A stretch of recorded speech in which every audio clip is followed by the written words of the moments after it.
So at the heart of the article, there is a pretty simple proposition, three simple propositions. The first is that there's a tension between mission and money.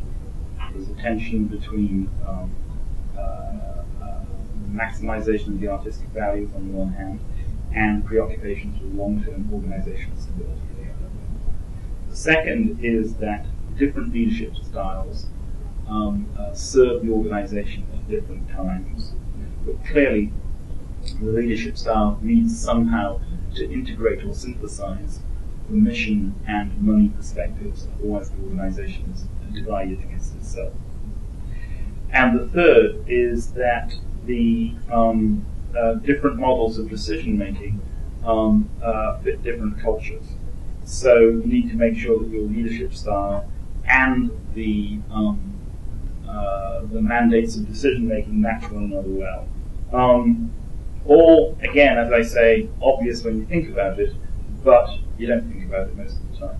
And so often, certainly it's my experience that sometimes you're up against something and you realize, well, actually, there's a mismatch between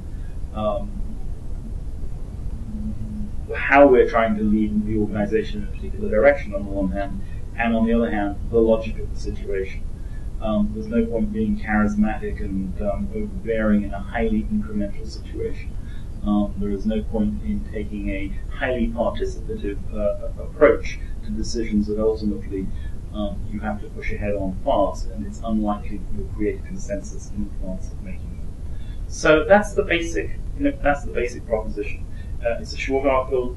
It's a pretty easy read, but as I say, it comes at arts organizations very much from the outside, with an analytical perspective of an anthropologist looking at a strange species than of art students talking about themselves.